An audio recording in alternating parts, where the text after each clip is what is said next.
Guys, ito na yung part 7 ng ginagawa nating video na paglilinis at paglilipat ng mga aquarium. So, yon. Ngayon, dumating na yung mga isda natin at isi-share ko sa inyo kung ano nga ba yung dapat natin gawin pag may bagong dating tayo na mga isda. At bago yan, big shout out nga pala kay Boss Dudis Channel. So, yan. Si Dudis Channel, mga kabisda, ay mga sa electronics siya, gumagawa siya ng mga solar at sa mga may problema kayo sa mga kuryente, Meralco, yan, pwede nyo siyang i-message at magtanong sa kanya kung ano ba yung dapat gawin. At pa-subscribe na lang din yung kanyang channel na Dudis Channel. Okay mga kabisda. Hi guys, ako si Jerry ng Jerry's Aquatics. Gumagawa ako ng mga video patungkol sa mga aquarium needs, aquarium hobbies, and peacekeeping. So kung gusto mo ng ganitong mga video, feel free to visit sa channel ko at pakicheck mo na lang yung mga nagawa ko ng video. Yan guys, iba-iba yung mga in-order nating isda na dumating. Ito meron tayong green barb. Yan, kulay green na barb. At ito, kulay red na tiger barb. Meron din mga red platy, rainbow shark. Yan ito yung mga green danyos, orange at yellow na danyos. At ito naman yung king balloon molly. Meron ding mga iba't ibang kulay ng tetra. At ito yung mga goldfish. Yan, mga double tail na goldfish.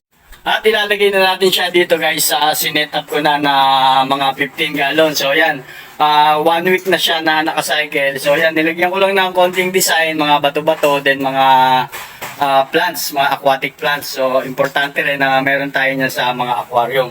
So yan, dito din sa pinaka-ibaba, yan, mga naka-setup na. At tinanggal ko na rin yung mga ginamit natin dito na test fish. So yan, yung mga feeder. So kondisyon na yung tubig na to, kaya pwede na natin ilagay yung isda. Okay mga kapisda, at ganito muna ang mahalagang gawin natin. So ibig sabihin, ipapatong muna natin dyan yung isda.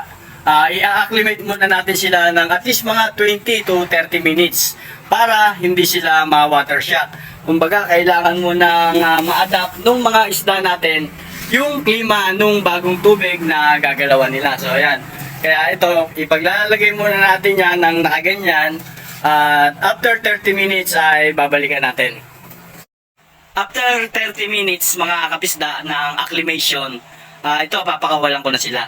Then mga kapisda, tandaan nyo na lang at huwag nyo nang isasama yung mga tubig doon sa bagong aquarium natin kasi baka may mga bacteria na yun na kasama or parasite, then madumi, mahalo pa doon sa bago natin na tubig. Kaya huwag nyo nang isasama, sasalukin nyo na lang yung mga isda at yun na lang yung ilalagay nyo.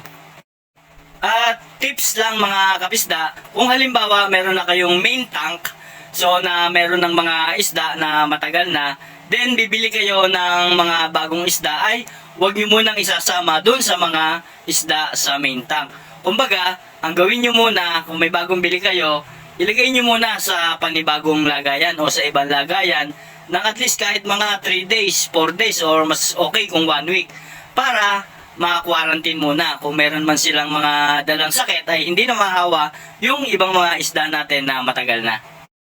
Okay mga kapisda, at yan lang muna yung maibibigay ko sa inyo na tips.